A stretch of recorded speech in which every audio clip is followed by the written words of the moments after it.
welcome to One Non Blonde. I'm your host, Kim, and today I've got Robert Wuhl. Hey, how's it going, Robert? I'm fine, thank you.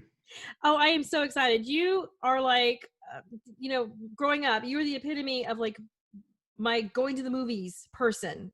Batman and Bull Durham is like one of my favorite movies. And so I'm like, things like that I'm excited about. So, I'm going to give you my little fangirl moment. But then after that, I want us to sit and chat and talk about life in general. So, again, I'm so glad and blessed that you said yes to come on to my show. So thank you. You're very welcome. So, like I said, I'm just going to do a couple fangirl things because I don't usually fangirl. You're actually my first interview where I'm actually fangirling. So I don't know if that's a compliment to you, but I think it is. It is. Yeah. So I'm taking it that way. I know, please do, because like I said, usually I just go straight into like, oh, that's nice you did those things, but that's cool. But so with you, like I said, Bull Durham is like my husband and I is one of our favorite movies. And I just loved your character. I mean, it's just like I don't know, when you're on the screen, I just love your presence. You're just kind of like, I always want to root for you because you're just like, you're like something I could hang out with. You're like something I would say, oh, this is who I would hang out with. It's like, like a lot of times people are like, oh, Kevin Costner and, all this. No, I was like, no, I liked your character because of that reason. It's like, you're real. Well, thanks. So, what was your favorite movie that you worked on or TV show? I know They you've all. so many. I mean, it's like asking your favorite kid. I know. I've been very fortunate. I've worked with great people, and some are much longer than others. I've been very fortunate. I enjoyed each one of the experiences a lot. Yeah, so I know that comedy seems to be like your forte, or the satirical comedy. Just like kind of being that straight guy. Is it hard to be like sometimes the straight guy, but yet really funny at the same time? Is that a difficult thing to do? It all comes down to the material. I mean, if the material's good, it's a lot easier. Mm-hmm. If you're working on a good project, it's a lot easier. If you're working with great people, it's a lot easier. It's just, in baseball terms, you don't see many people winning awards on bad teams. Mm-hmm. I mean, or in any sport or anything. Generally, you win when you're surrounded in a good. It's like selling anything. Pardon me. If you have a good project, you're a lot better salesman. If you have a good product, you just are. It's easier to sell. If you're a great salesman and you don't have a good product, it's a lot more difficult. Yeah. So we before the show, we were talking about the Phillies because I'm in Clearwater. So what is your favorite team? I know you're a baseball fan. I get your baseball cap on. I love baseball. I live in New York and Los Angeles, and I like baseball organizations. I like, really good with history, so, but I have a motto that is, life is always better when the home team wins. Now that means just not necessarily in sports, but in life. I mean, life is better, whether it's politics, whether it's family, whether it's business. I mean, you get the promotion rather than the other guy. Your kid gets into the school that he wants rather than the other kid. You got Hamilton tickets. It's like life is better when the home team wins. Everybody's in a better mood. So yeah. I mean, so I live in Los Angeles and New York. I grew up being a Yankee fan. I grew up in New Jersey, but I like the Mets too. I live out here in Los Angeles, and I go to a lot of ball games there. I like the Angels a lot. I like San Diego. I like baseball. I like teams with history. I like, the owner of the Phillies is a friend of mine, John Middleton. So and I root for my friends to do well in business.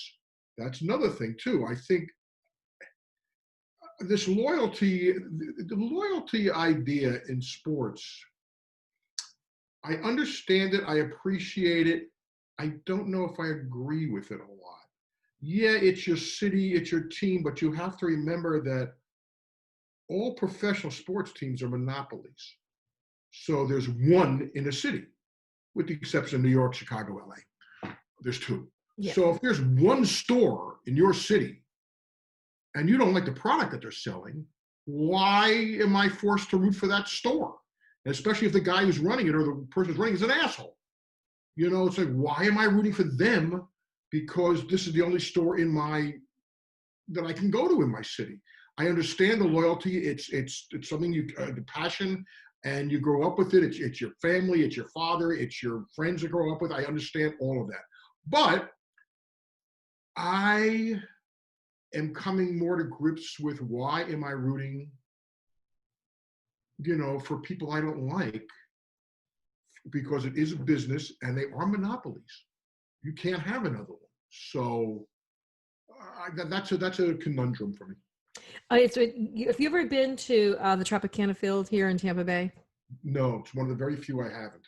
Okay, well, However, I got to tell you, every baseball fan I've only not been to like 4 stadiums or 5 counting that one, and everybody unfortunately tells me you don't have to go to that one. No, well, I'll tell you 2 things. Well, the first one is, so I have 5 kids, and so one of my kids was in band. And this is a band that goes all over the country. So when my son got into this band, I'm like, he was in the what do you call it, the percussion. So he did like the cymbals, and he did like the timpani thing or whatever. He's like all these different things. But when my son got into this magnet program for the band, everybody's like, "Oh, you're so lucky. He's in this band. This is like they go everywhere." And I'm like, "Oh, this is great." Until like the first day we go to band camp class, whatever, and they tell us these fees, and I'm like, yeah, it's a lot of money. And so they said, "Oh, don't worry about it. You can go work the Tropicana Field, because you go and work the concession stands, and then you get money that you put in your bank account for the team." So I'm like, okay, I can do this. I can handle this. Oh my gosh. So first of all, the stadium is not the greatest in the understandable. And then also the fans, there's no fans. They're really, it's funny because when you were talking about the franchise, and if the store you don't like, I can tell you most times there's very few Tampa Bay fans. There's a few. I'm not gonna say there's not any, but most of the times it's the Phillies when the Phillies come in. Sure, the Mets, Yankees, Mets. When oh my gosh, when the Boston come in, Red Sox, it's like you're in fact Yankees, Boston, sure, they're going to have big field. Now, interestingly enough, now Tampa Bay, unlike some of the other owners I was talking about, have put out a pretty good product. Yeah, it's getting better. For the lack of funds that they have, they have consistently put together a terrific product. I mean, I don't know if it's just the fan base. I have an owner friend of mine who doesn't think baseball can work in Florida at all. He's one of the owners. He doesn't think that baseball in Florida works at all. By the way, when he's at concession, I used to sell beer in the Astrodome as a concession. Now, does he work strictly on consignment commission? Oh, we would get, I would get like a base pay. And then if we made more money, then we would get more money into our account. So I sold beer. I sold pizza, Papa John's pizza, and I did hot dogs. And I learned how to really pour great beer. Like people would come to my question lines. I have. Beer is the most, that's the concession you want. At least it was when I was doing it. Oh, most definitely. Because you made more money on beer, more people drank beer. Now, when I did it in the Astrodome, this is going back into the 1970s, you would buy the case of beer for $20 at the time, I believe it was. And you would wind up selling it for $22. So you made $2 per case of beer. So back then, this is, like I said, mid 70s, mid to late 70s. So if you had a good night, you had 10 cases of beer was a pretty good night with 12, So that you come home as a kid with $22. Now, $22 back then was okay. It wasn't bad. I don't know how does it work now? Well, because I was working for a school, so I was representing them. They actually they have kegs, and so they have like where I was pouring kegs. So we had Where's the tap. keg? The tap. We had the tap. It was like so. But it's not. You weren't going into the stands then.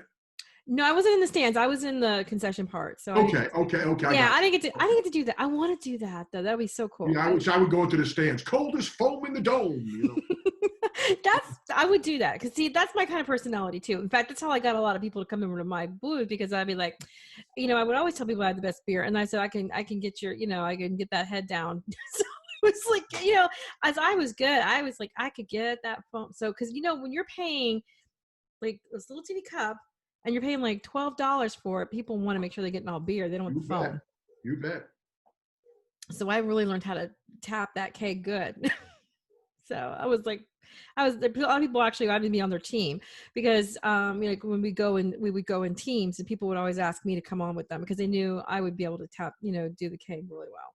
And that's what they would do. They would say, you're on keg. Don't, that's what I would do. I'd pour beer. So, it makes more money because then that was a good tips too, because all the tips would go to the school. So that was a good thing too. So people would tip me really well because, I can pour the beer really well, because you go to those stands, some people don't care that it's poured. It's like this much foam and this much beer, they don't want Yeah, that. no, they don't want that. Okay, too. No, not at all. I understand No. that. Yeah.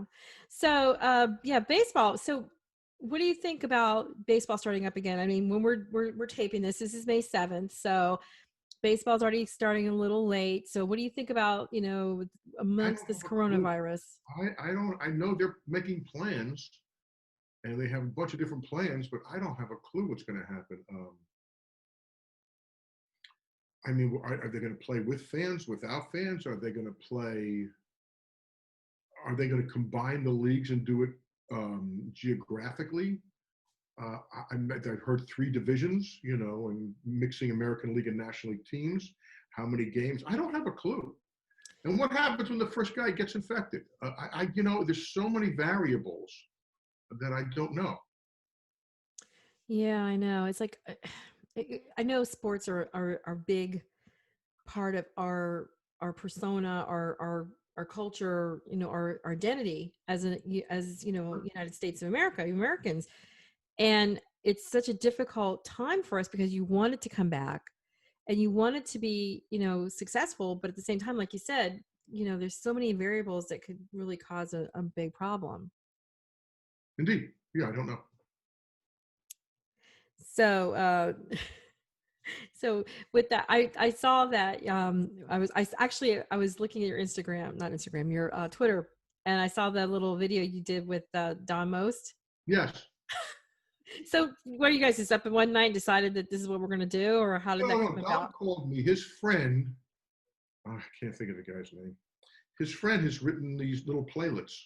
They were short, about 7, 8 minute plays, two people.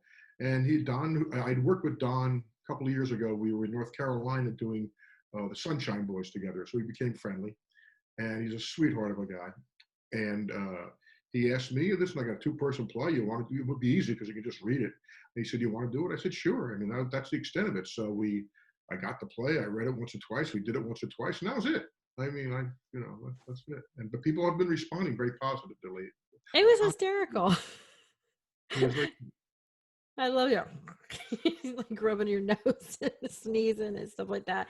And he played such a paranoid person so perfectly. It was just great. I loved it. good I guy. loved it. He's a really good guy, Don. He's very talented, great singer. I never Great. knew that. I didn't know that. Yeah, no, he sings big band type stuff, and he is outstanding. I mean, he really is. Now, do you sing? I sing, but not as good as him. I sing too, but like not as good. I'm not a professional, but that is what it is. So, so I also see that you have 1 year on me in marriage. I got married Oh, in yeah. 1984, and I saw you got married in 83. So a lot of times people ask, what's the secret to a great marriage? And especially somebody who is in a profession that tends to be, there's a lot of throwaway in Hollywood, with marriages and religion or relationships. What was your secret? I don't think there's any one secret. I think each one you have to treat individually.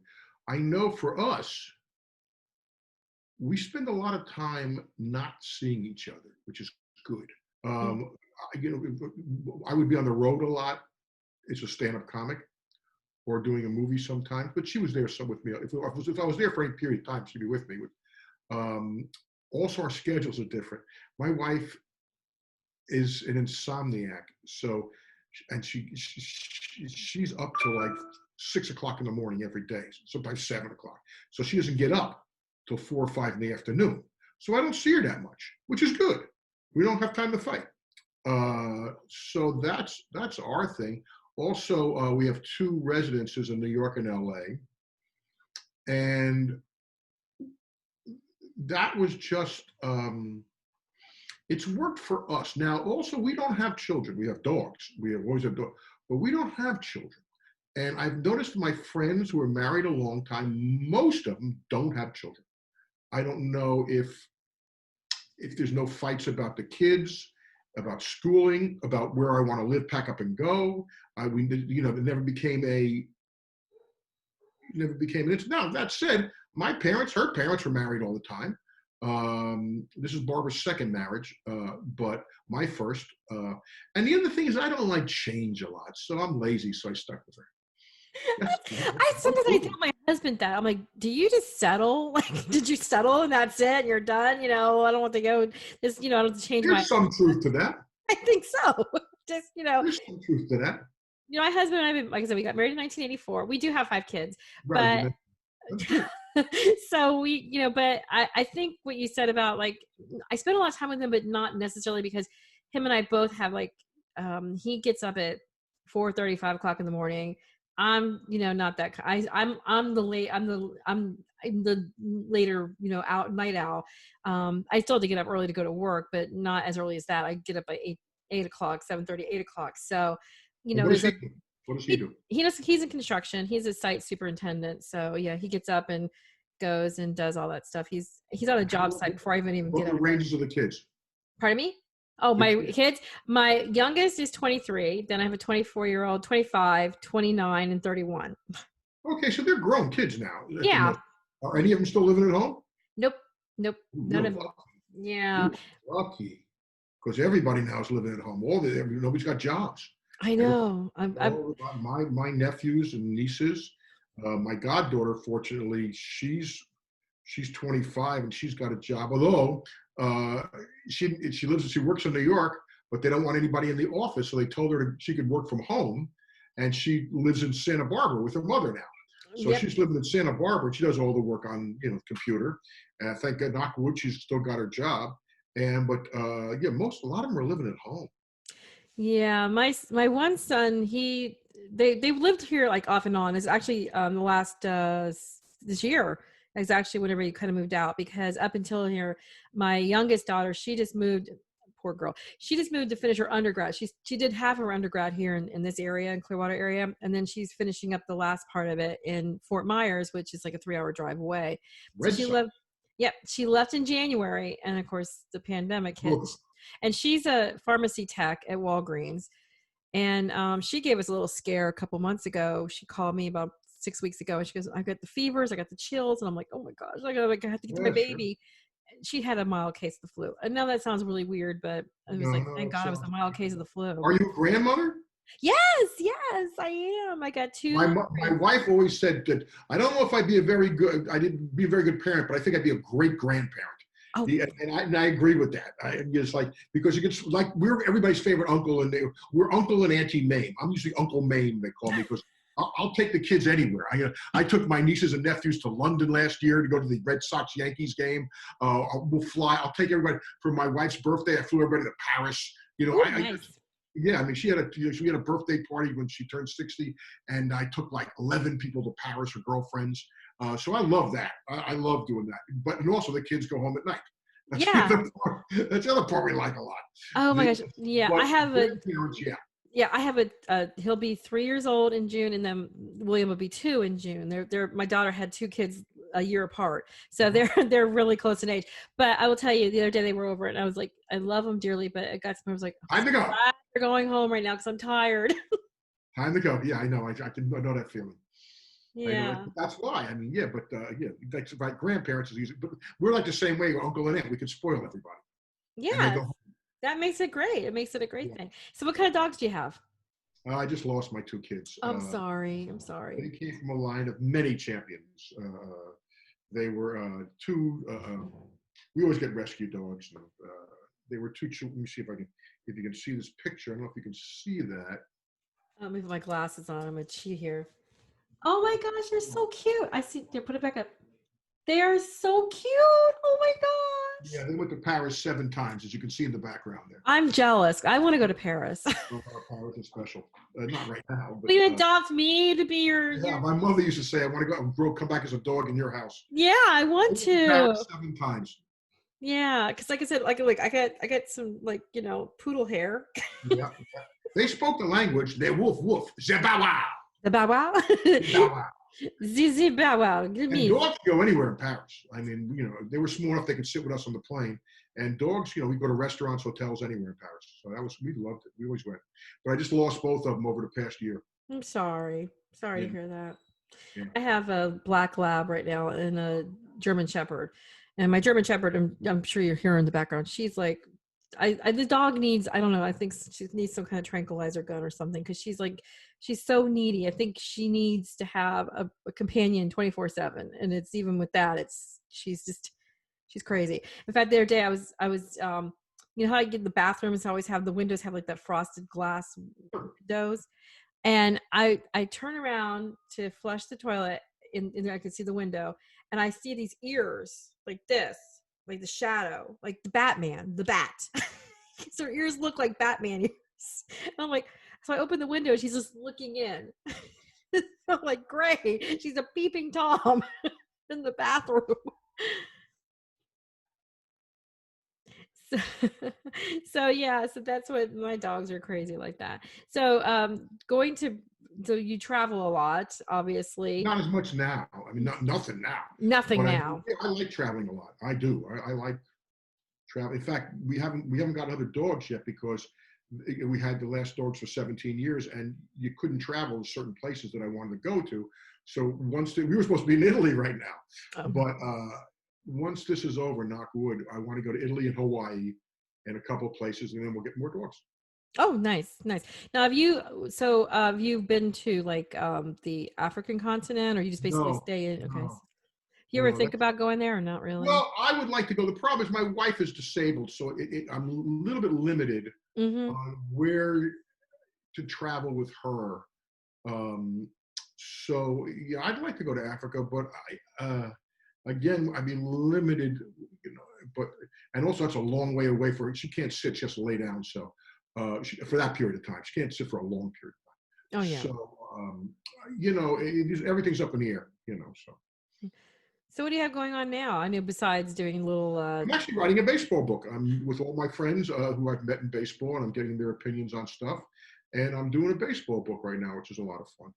well, I think you should come down to Tampa and at least check out the trop for yourself, so you can like say If yay or there's an nay. opportunity, I would do that. I got to go to the Midwest parks. The only parks I haven't been to are the ones in the Midwest, which is Target Field in Minneapolis, Great American Ballpark in Cincinnati, Comerica in Detroit, Cellular in Chicago for the White Sox. And is that it? Is that those four? I think. Oh, Milwaukee. So those are the only and Tampa. Those are the only ones I have not been to. So I would do a Midwest thing probably. Yeah, my husband and I, we last year we went to a wedding in the Boston area. So we'd never been to Boston. So the first night we flew in, the first thing we did is I bought Fenway tickets, tickets to go to the park. Were you shocked at how small it was? Yeah, and okay, so here's the thing. It was funny that we go, and it was the night they were playing the Tampa Bay Rays. So this is kind of like a cool thing, so we can kind of see two things at once. So I paid like three times almost the amount of money I would pay for a Rays game, and it said, I said, "Well, are these good seats?" 'Cause I'm thinking I'm spending like a lot of money, and they're like, "Oh yeah, they're great." So I get there, and there's like this big pole. Like, Yeah, do you think this is, my yeah, microphone's giving me? yeah. No, no, no, no. I've said, yeah. Fenway loses a lot of charm when you're behind the pole. Yeah, I It was loses a like, lot of charm. You have to be very aware of that. they didn't tell me that part. So, No, they weren't going to. no. So I watched the game like this. Yeah, yeah. No, that's what happens. It stinks. Yeah. And then I'm only 5 foot tall. So no matter where I go, it's always a kind of restricted view because it never fails for me that somebody who's at least 6'3", six Yeah. foot four Yeah. sits in front of me with a big head. So, Unfortunately, because you're only 5 foot, Fenway is so old. People don't realize how uncomfortable the seats really are because it's small. mhm. Unless you get one of the new seats somewhere, but it's not the most comfortable ballpark in the world. It's just got so much character, and it blows you away that left field is right behind the shortstop. It is so small. It's just it's like, oh my gosh, I was like, it just, yeah, it was. And then the electricity, in the Yeah, again, when you go to a Rays game yeah, there, that's a whole different kettle of but fish. I'm saying I never. So this, what this did is it inspired my husband and I. We want to go to more baseball parks, but the problem is obviously right now with the virus and everything. But Right, can't go now. yeah, but we Great definitely said it. ballparks to go to. Did you sing Sweet Caroline? Yes, of course. Okay. I didn't know if you stayed through the eighth inning. Yeah, well, actually the Rays won, which was funny. Um, the great baseball parks. Well, Wrigley Field would be the other one, of the old parks, Wrigley Field in Chicago.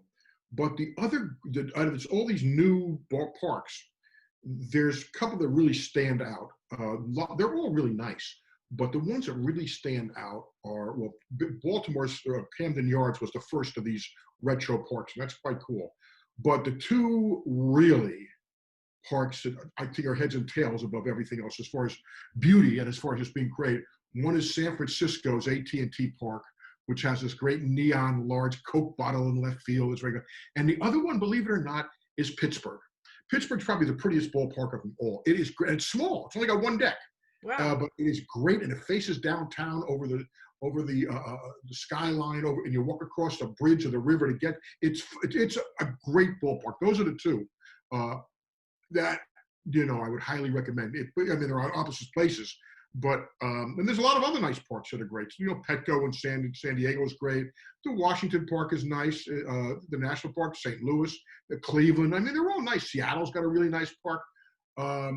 But those two, I would put heads above everything else.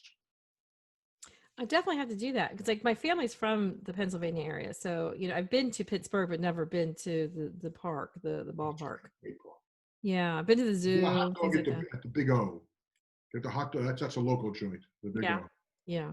So like, Philadelphia's park is okay. Citizen Span Park is okay. yeah. So like when you go like, so are you a big foodie? Do you like Yeah. look? Okay. So give me some, usually like I had Jack O'Halloran on my show. We ended up talking about how to make a good gravy. So, so what kind of food do you like to go like when you're Well, going somewhere? it's very funny you bring that up. When I say a foodie, I'm just starting to cook now. I'm cooking every day now, pretty much. I'm making fish every day on the grill. I like to grill. Hmm. And I'm not a great guy starting from scratch, but I'm making a lot of easier stuff. Fish, chicken. I'm a lot of chicken, a lot of fish.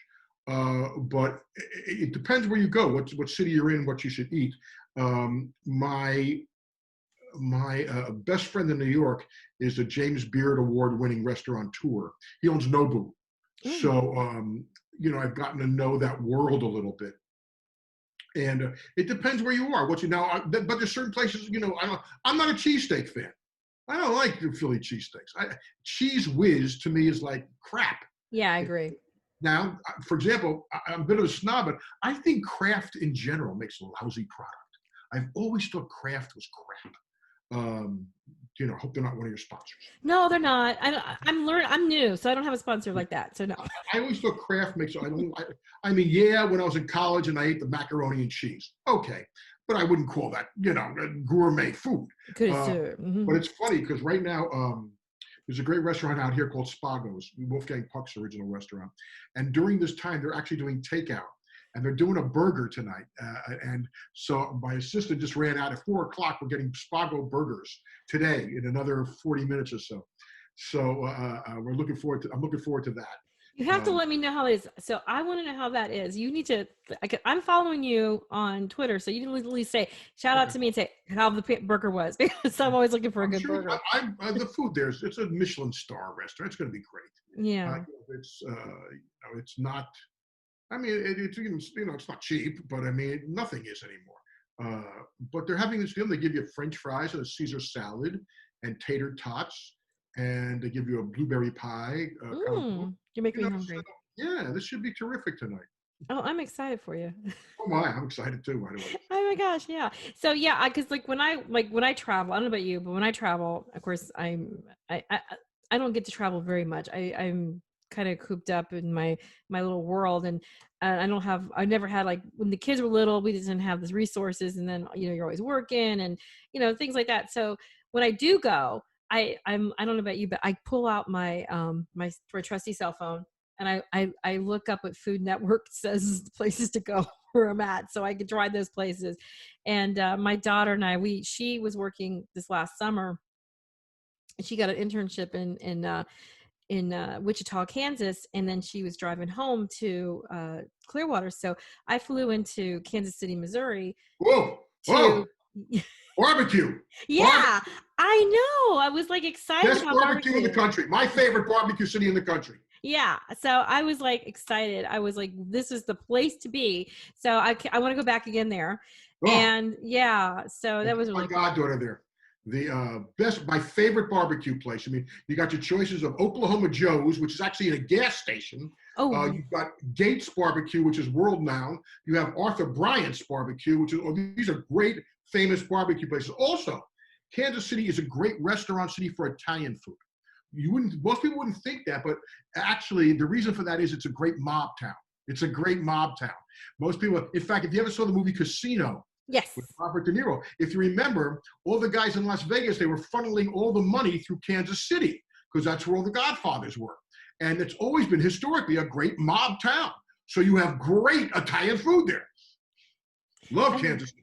I Most I underappreciated food city maybe in the country. I know. I enjoyed that. And then I enjoyed we went to we stopped in St. Louis, Missouri too. And then we Did you go to the ice cream place in St. Louis called, oh, what is it called? And they give you that frozen cone that's upside down. no, we didn't get to Ooh, that no. was good. Robert, I need to go with you sometime because my daughter was like, let's go, mom, let's go, mom. You know, she's I'm like, I want a foodie out. But and then we Charleston. Charleston's another great city for food. yes, I love oh my gosh, Charleston has Charleston's a the great city for best food. My husband and I went there a couple years ago and I just fell in love. And you know, okay, here's I don't That's not want to that far from you, Charleston. no, it's not that far. It's about maybe 8 or 9 hours drive, depending on how all the traffic is. But I will tell you, this is the best kept secret about Charleston. They don't know what they have as far as what they charge. Because if they were in They Florida, do they now. could double the amount They and do get now. away with not. Wow. Because people in Florida, we get these little teeny portions and they double the price.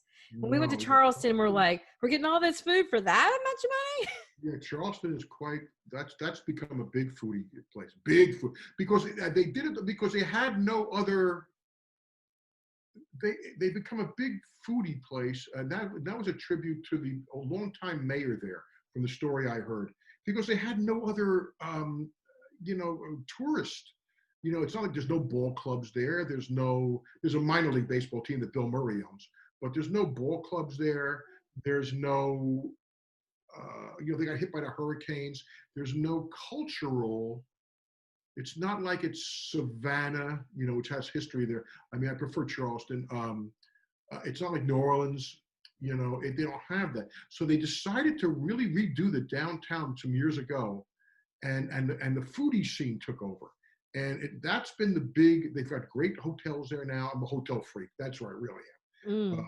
So, but Charleston's a really good city.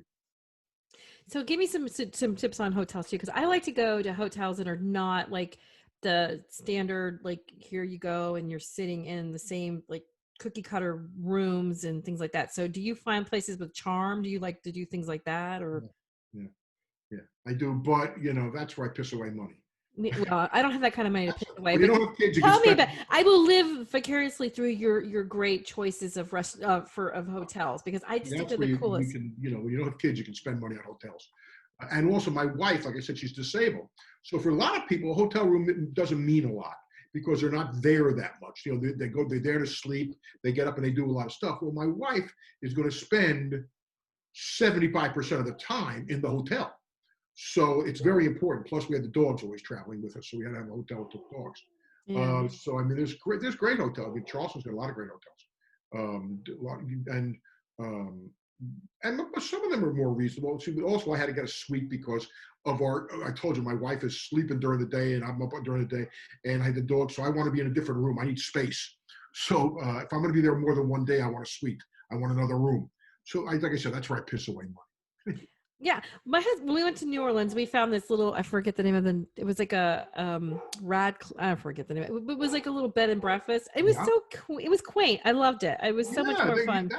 that's really the way to go. Especially how much time are you going to spend in the room? Really. Yeah. Spend the money on food if you have to. Spend the money on New Orleans. We were there about 2 years ago. It was a great trip. I just done a play, a musical with Harry Connick Jr., and he happened to be performing Yeah. at the University of New Orleans with his band, and that was one of the 2 or 3 best concerts I've ever seen in my life. I mean, Harry Connick, who I worked with for a couple of months, is not only maybe I'd have to put him in the top 2 or 3 most talented people I've ever seen in my life, but also top 2 or 3 nice human beings.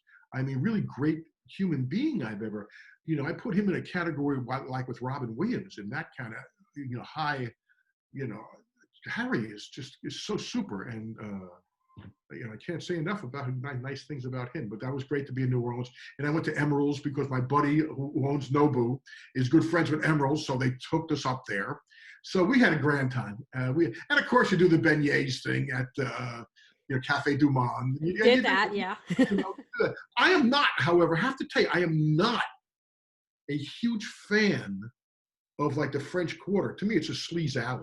Oh, Uh, I know. I'm not a fan of the French Quarter. Actually, I wasn't that big fan of New Orleans before this last trip. I had a good time this last time. A lot of people love it's not.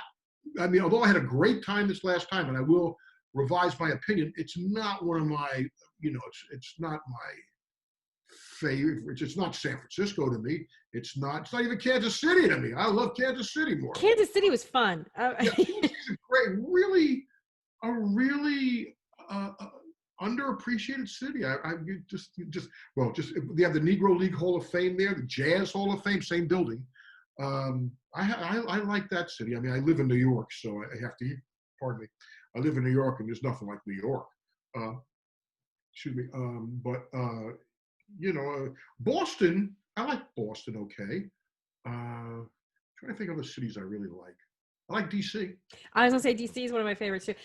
With when we were back to the French Quarter, I don't know about you, but see, I got a very sensitive sense of smell and things like, so it's like, to me, the French Quarter kind of smells like vomit and, Yeah. and stale cigarettes and stale weed. Yeah, no, exactly. And there's too many. See, I don't drink. I don't drink either. My wife makes up for it. Believe me. I don't drink at all. Yeah, I don't drink. And one of the reasons I stopped doing stand-up comedy in clubs was because I didn't want to be around drunks anymore. Yeah. I find no humor being around drunks. The great comic, late great comic, my friend Bill Hicks, great comic, used to do a great routine about drunks and about pot smokers and drunks. And he said, much rather be around pot smokers. He said, I've never known a pot smoker to ever start a fight. No, nobody high on weed ever starts a fight. Drunks start fights all the time. Yeah, it's true. It's very true. But so New Orleans is not just to go and get, I'm not in college. When I was in college, I went to school in Texas. I went to college in Houston, and which is a city my wife really hates. And I have great memories of Houston. By the way, did you see where Neiman Marcus went bankrupt today? Yeah. Yeah, I read that. That's kind of bad. That's a great store. But that's one of the things about drunks. I'm just not a fan. No, I'm not My either. wife makes up for it though. My wife can drink. Oof. My wife, not that she drinks every night, she doesn't. But my wife, she can drink red wine, and then she grew up Italian Polish family, so she can drink sauce, she can drink the hard stuff. But you know what she really likes? Are you familiar with grappa? No. Grappa is made from the dregs. It's like fire water. It's like liquid. It's alcohol. It's like rubbing alcohol. And she loves it. It comes with flavors, but she loves her grappa. Well, she grew up with it with her family, so I get that. Yeah, my grandfather, every night he would drink his wine. He would soak his peaches in wine, because my grandfather was Italian. Me, I'm not. I just never did. I just never got Not me either. Not even beer. I'm not a beer guy. The only time I'll have a beer, I must say, once or twice a year, is if it's a hot game at the ballpark. Then it's like the beer at a ballpark. Okay, if it's a day game, especially hot day game, yeah, I'll have a cold beer. That's really good. And that's what's so funny, because here I am. I could, like I said, I can tap a keg any day of the week, and I don't drink one dime of it. I mean, I don't touch it. I just don't. I just can pour it really well. But yeah. What about your husband? My husband doesn't drink either. Well, No. that's great. Save a lot of money at restaurants. If Yeah. you don't Yeah. drink, you can go to fancy restaurants. If you don't drink, you can go to the fancy restaurants because that's where all the bill comes from. If they charge you $50 a head in a great restaurant or a really good, so if the bill comes to $100, what kills you is when you order a bottle of wine for $100. Yeah, I agree. They pay tip on top of that. Yeah, but here's the problem. Now, I don't know about you, but if you don't drink when you go to these restaurants, sometimes I feel like, I don't know, sometimes I feel like the wait staff kind of gives you a little bit like, No, oh, no, there goes my tip, no, but I no, usually try to no, tip really no, well. no, no, never think about it. But you're Robert Wuhl, and I'm just, No, don't even think about it. Don't even think about it. yeah, I mean, I do. I love going to good restaurants. That's one thing I do miss right now with this whole coronavirus thing. I don't get to go out as much. Where is Burns Steakhouse? Is that in somewhere near Tampa? That great steakhouse. Yes, Burns, it's in Tampa. It's not that far. It's actually okay. So I live in Clearwater, and I'm about 10 miles away from the airport. It's not far from the airport. I'm actually between my house and Tampa Airport. Burns is in between there, so it's really Yeah, not that's a far great at all. steakhouse. Yeah, I never been. Now my No, sister's gone, but I've never been yet. I've never been there, but I hear friends of mine talk about it too. Yeah, I've heard it's like I heard there's like this room that has all these desserts, and then there's like all these rooms, and I'm like, I'd love Oh to wow, go. oh, wow. I want to go someday. That sounds pretty good. Yeah, so and then with the food with like I said, Charleston, that was really great food. And then Yeah, I'm trying to think what else other places that we had really good food. We now, stopped. okay, here's my question to you. What's that? What is your death row meal? I don't know, because I like food in general. What would be your death row meal though? I And you don't don't have to worry about if it's good or bad for you because you're dying the next day. I know. I love lasagna. It's like it's always been one of my favorite foods. Ooh, Love lasagna. I yeah. make a good lasagna. And I know it's weird. I love nachos. I just like if it's a Wow. really good nachos. That Those would are be always a death good. row meal, really? Yeah. Yeah. Yeah, I know. I'm simple, I guess. I like good steak. Lasagna. What do you put in your lasagna? I do ground beef, and I do sausage and What kind of pepperoni. sausage do you use? What kind of sausage? I use the Italian. I go to this one market, and they have it's called parsley and cheese. They make it themselves, so it's got the Romano and the Parmesan cheese inside, and it's got parsley, fresh parsley, and it's Is really it a good. sweet Italian sausage, a hot Italian sausage? What I kind? just use sweet. Okay. Yeah, and then I love lasagna. A good I'll do lasagna. pork, and then I'll do ground beef, and then I'll do like pepperonis or whatever other. Oh, that sounds good. Yeah, I and love I put a lot of cheeses. I love cheese. So Cheese do is I. like one of my. My friend, when I asked him, he goes, cheese. For his death Cheese. row meal, he just said cheese. Yeah, yeah. I was gonna say You have a fondue. favorite cheese? Oh my gosh. Any kind of cheese really, but a good hot. Oh my gosh, there's this one deli around here. He makes the best hot. Like when you go in there, and he just finished making the mozzarella. Yeah. Oh Yeah. yeah. Yeah. Yeah. With And some it's a fresh privately bread. owned guy. It's not a chain.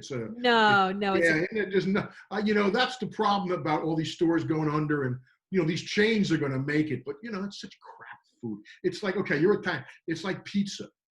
If every one of these pizza chains went under, it wouldn't bother me.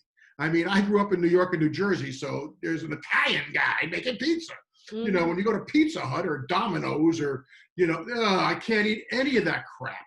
Any of, although Domino's is making money, usually pizzerias survive bad times because it's a cheap food for the family.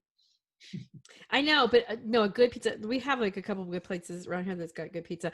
No, I mean, but I will say when I went to New York, that was like some of the best pizza. That's heaven. That's heaven. It is. You Yeah. can't compare, even when And it's you can eat cold. very well in New York cheaply because the food, you can go to the local places and all the different ethnic groups, whether it's a pastrami sandwich, which might be my meal, or pizza or Italian food or Chinese food or the trucks. I mean, you can eat pretty well. You can get a great pad thai from a Thai guy, $4 on the street. You can eat pretty well in New York if you know where you're going. I mean, that's why young people like to go there a lot. To go, you can eat well in New York if you go to the right places. So yeah. So when you go to New York, do you eat off the streets too? Then do you eat off? Sometimes. Sometimes. I was Sometimes there's always a great place by me, Tony the Dragon. He makes great stuff. Mm.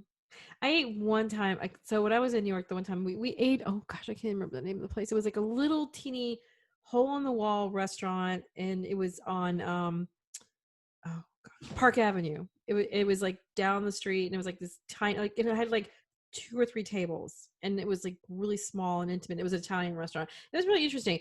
We the reason we got there is because when I used to work at the one place I worked, I took teenagers to New York as part of their Oh, a great. trip, and so one of the aunts of one of the kids was there at the same time, so she invited the whole group of us, and we basically, there was like 12 of us, and we basically filled up the whole restaurant. That's how small How was this the food? restaurant was. How was It the was food? great. It was great. It was really good food. So Isn't that yeah, nice? I like going to places like that and trying different things. So yeah. What's your favorite dessert? Oh my gosh. Oh, okay, so the best dessert I've ever had, and I can think of right now, is when we went to Louisiana. So we were driving home from Louisiana, because we drove there instead of flying. We stopped at this plantation. Up, we went out of our way to go to this plantation, and they had this. It was called Heavenly Cheesecake, Ooh, and it was like this ooh, thick. It ooh. was, I've never had anything so light and fluffy. But then they put this praline, the praline, and I don't drink, but they had this liqueur on Yeah. top of it, and then they drizzled it with some praline pecan. Oh my gosh, I Yeah. still think about that dessert. What kind of cheesecake was it? Was it like a ricotta cheesecake or a cream It cheesecake was or like a cream cheesecake, but it wasn't in New York. It was kind of like it was in between a French. So it was really, I never had anything so light and yeah, fluffy. okay. I've never in my life had anything so light and fluffy. Yeah. But cheesecake is one of my favorite things. But that was the best by far cheesecake I've ever eaten in my Yeah, entire my life. dessert would probably be banana cream pie. Oh, that's a good one too. I love banana cream pie. Now, you know what else I love that that my wife can't figure out? Maybe because I went to school in Texas. I love grits. I Grits are love good. grits. I love grits. I love a good shrimp and grits or cheese grits. I love it. By the way, I'm diabetic, and none of this stuff is good for me. Oh, of So, course not. but oh man, do I love that? I had some really good shrimp and grits when I was in Charleston. Yeah, I did too. I did Yeah, too. they have really great shrimp and grits. Do we have much longer to go? Unfortunately, I have to cut this a little short right now. Whatever, it's your, I usually run as long as you want to go. Well, So only because the hamburger's coming right the here. hamburger's here. Just about. So it'll be here in about Okay. 10 minutes. And I got to get ready. Okay. Gotta prepare ship. Well, I got to, I got to get the plates out and everything. I'm just teasing you. I was just doing a Spaceballs reference. Prepare ship for ludicrous speed. Prepare the table for the hamburger. So it was a pleasure talking to you. I hope you Oh, my pleasure. want I to had a come good back time. again. I'll come back. Yeah, sure. So I'd love to have you on again. So where can we find you? I know some other places. So is there, and I know you're doing the baseball book. So where else can we find you, Robert? Nowhere. Nowhere. You can watch Arliss on HBO Go Yeah. and HBO Now. They're Mm-hmm. showing every episode, all 7 seasons on there. So you can watch that. I mean, that's always good. A lot of people are watching that now and they want me to get back into it and stuff. You So, should. yeah. Anyway, so you can do that, I guess. I guess just a little something, just a little something, something. All right. So next time you come on, we'll come up with our next game plan of food. Yeah, it'll be fine. I'm always talking about that. I know. It's like I was talking to this other person. He's like, every time I talk to you, we talk about food. I'm like, well, Yeah, there's worse it's. things to talk about. I know. So thank you so much for You're very welcome. joining me today. And I tell me how the hamburgers. Like I said, definitely let me know how it Okay. is. Okay, I need to know, because I will be holding my breath waiting for this answer on how good this Okay. hamburger is. Good deal. So thank you for watching One Non Blonde. This is your host Kim, and have a great day.